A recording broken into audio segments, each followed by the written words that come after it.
আসছি। তোমরা ইতিমধ্যে নিশ্চয়ই অনেক কিছু পড়াশোনা করে ফেলেছো, অনেক দূর এগিয়ে গিয়েছো।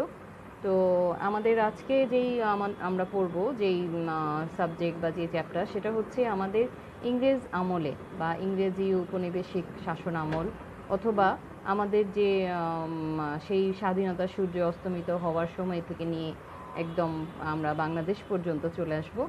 তো এখানে আমরা প্রথমে যাচ্ছি যে যখন ভারতীয় উপমহাদেশে যে সমস্ত বিদেশিরা বা যে সমস্ত পর্যটক বা যে সমস্ত ব্যবসা বাণিজ্য করার জন্য বণিক সম্প্রদায় বা বণিক শ্রেণীর যারা এসেছিল তাদের সম্বন্ধে আমরা একটু আগে জেনে নিই।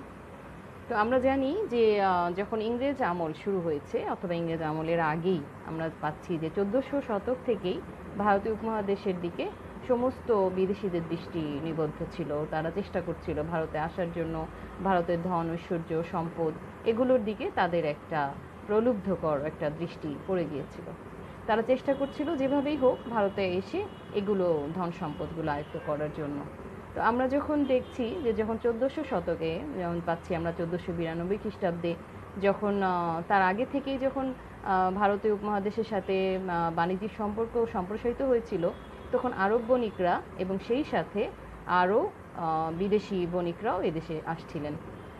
এরকম অবস্থায় 1492-এ যখন কনস্টান্টিনোপল জয় করলো তুরস্করা, তখন তাদের একচেটিয়া বাণিজ্যিক যে জায়গা সেটা তারা পেয়ে গেল ভারতে।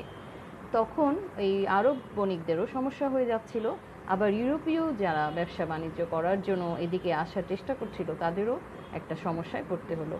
তারা চাইলো যেভাবেই হোক এই জায়গাটার উপরে ক্ষমতা দখল করার জন্য, অর্থাৎ তখন ভূমধ্যসাগরের উপরে ওই তুরস্কের আধিপত্য বিস্তার হয়ে গিয়েছিল। তো এই অবস্থায় আমরা পাচ্ছি যে 1600 শতকে যখন 1400-র সময়ের পর থেকে ধীরে ধীরে বিদেশিরা আসছে, আমরা পেয়েছি প্রথমে আসলো পর্তুগিজরা, তারপর ওলন্দাজরা এবং তারপর ইংরেজরা এবং তারপর সবশেষে এসেছিল ফরাসিরা। তো যখন আমরা পাচ্ছি ইংরেজরা যখন আসছে 1600 শতকের দিকে, তারা রানী এলিজাবেথের কাছ থেকে একটা একটা চুক্তি নিয়ে আসছে। এই এলাকায় তারা বাণিজ্য সম্প্রসারণের জন্য অথবা বাণিজ্য করার অনুমতি নিয়ে তারা আসছে। তখন সম্রাট ছিলেন জাহাঙ্গীর, তাকে তারা দেখিয়েছেন যে সম্রাটের কাছ থেকে তারা এটার অনুমতি পেলেন। এই সময়ে যারা প্রভাব বিস্তার করেছিল ভারতে, তারা পর্তুগিজ বা ওলন্দাজ তারা ছিল। এই সময়ে ইংরেজরা যখন আধিপত্য বিস্তারের চেষ্টা করছে, তারা সম্রাটের সাথে একটা আঁতাত করার চেষ্টা করছে। সম্রাট জাহাঙ্গীর এক পর্যায়ে তাদেরকে এই বাণিজ্য করার অনুমতি দিয়েছিলেন। তো সেই সময় থেকে আমরা জানবো যে ধীরে ধীরে কেন তারা এইখানে আসলো, অথবা কেন তারা বাণিজ্যিক কাজ এখানে কিভাবে তারা করতে পারলো। আমরা চলে যাই যে ভারতে যে আগমন করলো ইউরোপীয়রা, তার কারণটা কি ছিল, কেন তারা ভারতের দিকে আসলো। তো এখানে যদি আমরা কয়েকটা কারণ ভাগ করে নিই বিভিন্নভাবে, বিভিন্ন ঐতিহাসিক দৃষ্টিতে যদি আমরা দেখি, তাহলে আমরা মোটামুটিভাবে তিনটা প্রধান কারণ হিসেবে এখানে চিহ্নিত করতে পারি। এক নম্বর হচ্ছে যে নতুন জলপথ আবিষ্কার, অর্থাৎ এই সময়ে বিভিন্ন দিকে যারা পর্তুগিজ, যারা পর্যটক অথবা যারা এই যে বিভিন্ন পথ আবিষ্কার করছেন, সে সময় ভৌগোলিক সীমারেখা নির্ধারণ করছেন অথবা বিভিন্ন দেশের মানচিত্র নির্ধারণ করছেন, তারা বিভিন্ন সময় বিভিন্ন দেশে বিশ্বের চতুর্দিকে ছড়িয়ে পড়ছেন। এবং তখন একটা নতুন জলপথ আবিষ্কার হচ্ছে ভারতীয় উপমহাদেশকে কেন্দ্র করে, যেখানে পাশ্চাত্য দেশ থেকে আসতো যারা এখানে ভারতীয় মহাদেশে বাণিজ্য করার জন্য, তারা একটা নতুন যে ভারত মহাসাগর এবং লোহিত সাগর এটার উপরে প্রাধান্য বিস্তার করার জন্য, তখন তো আরবরাই ছিল, তো এই প্রাধান্য বিস্তার করার জন্যে তারা আসছে। তখন তারা ধীরে ধীরে কয়েকটা জায়গা দখল করে ফেলছে এবং সেগুলোর মাধ্যমে তারা ব্যবসা বাণিজ্য করতে শুরু করছে। যেমন আমরা পাচ্ছি জেনোয়া, ভেনিস, ইতালি, এগুলোর সাথে অলরেডি আরব বণিকদের তখন ব্যবসা বাণিজ্য তারা শুরু করেছে।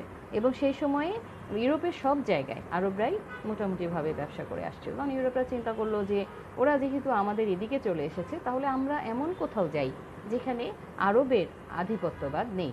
এই জন্যে তারা করছে কি, তখন ভারতের দিকে দৃষ্টি দিচ্ছে।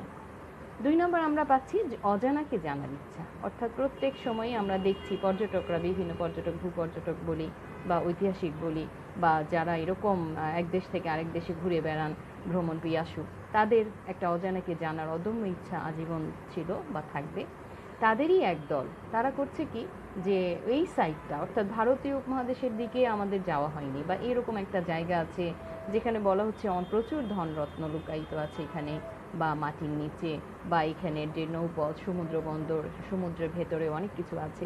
এই জন্যে তারা ভারতকে বেছে নিল, যে এখানে যদি আমরা যাই তাহলে হয়তো এখানে আমাদের নতুন কোনো ব্যবসা বাণিজ্যের কোনো সূত্র আমরা খুঁজে পাবো। এই জন্যে তারা এই সময়ে, যখন ইউরোপে এই সময়ে রেনেসার সূচনা হয়েছে, আমরা পেয়েছি যে 1400 শতক থেকে কিন্তু রেনেসা, অর্থাৎ কি, রেনেসা হচ্ছে একটা নতুন যুগের সূচনা হচ্ছে, যখন ব্যবসা বাণিজ্য, বণিক সম্প্রদায় তারা চেষ্টা করছে বিভিন্ন দেশের সাথে ব্যবসা বাণিজ্য করে, শিল্প বিপ্লব হচ্ছে। তোমরা এগুলো সব পরবর্তী ক্লাসে জানতে পারবে, অনেক বড় বড় ব্যাপার। তারপরে সংক্ষেপে তোমাদেরকে বলছি যে এরকম একটা সময় আসলো যখন চতুর্দিকে একটা রেনেসা, অর্থাৎ নতুন যুগ, অর্থাৎ নতুন কিছু আবিষ্কার করার নেশা, যে যা পারছে নতুনভাবে শিল্প বিপ্লব ঘটাচ্ছে, অর্থাৎ কি কি বানানো যায়, এবং সেই শুধু বানানো না, তৈরি না, এটাকে আবার কোথায় আমি সম্প্রসারণ করতে পারি, কোথায় আমি এগুলোকে আবার সরবরাহ করতে পারি, আমদানি করতে পারি, রপ্তানি করতে পারি, এরকম একটা একচেটিয়া যে ব্যবসা বাণিজ্য বা একচেটিয়া যে সুবর্ণ সুযোগ, এটা ইউরোপ থেকে শুরু হয়েছিল। তো ইউরোপীয়রা তখন চেষ্টা করছে যে আমাদের তো পণ্য আমরা বানিয়েছি, তৈরি করেছি, এখন এটা আমরা কোথায় দিব, আমাদেরকে কোথাও না কোথাও তো এটা বিক্রি করতে হবে অথবা পাঠাতে হবে, তাহলেই তো আমার মানে এই যে বানালাম এটা তো তাহলেই আমার কাজে আসবে। আমি শুধু বানালেই হবে না, যেমন একটা উৎপাদন, তোমরা জানো যে কোনো জিনিস আমরা যখন উৎপাদন করি অথবা যেটা তৈরি করি, সেটা শুধু তৈরি করাটাই শেষ না, এটা আমাকে এখন কোথাও না কোথাও বিক্রি করতে হবে, কোথাও না কোথাও আমাকে দিতে হবে, কোথাও না কোথাও আমাকে আদান প্রদান করতে হবে। এরকম একটা অবস্থা তখন ইউরোপের শুরু হলো।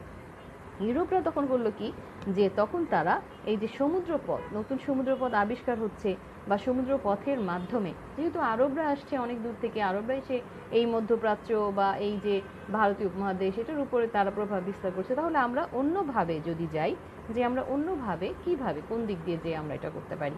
তো এরকম অবস্থায় তারা পাচ্ছে কি, স্পেনের যে একজন রানী ছিলেন, রানী ইসাবেলা, তার নির্দেশে ইউরোপীয়রা এই বাণিজ্য করার জন্য 1492 খ্রিস্টাব্দে যখন কলম্বাস এটা আবিষ্কার করছেন এই সমুদ্রপথ, তখন আমেরিকা আবিষ্কার করছে, কলম্বাস আবিষ্কার করছেন আমেরিকা, তখন এই আমেরিকার মাধ্যমে তারা এই সমুদ্রপথ দিয়ে ভারতে আসার চেষ্টা করছে। 3 নম্বর যে পয়েন্ট, সেটা হচ্ছে Vasco da Gama. Vasco da গামার কথা আমরা জানি, তিনি ভারতের যে সমুদ্রপথ বা ভারতের যে নতুন পথ সেটা আবিষ্কার করেছিলেন। তো এই যে বিভিন্ন দিকে আমরা পাচ্ছি যে সবাই যাচ্ছে বিভিন্ন জায়গায় আবিষ্কার করার জন্য অথবা নতুন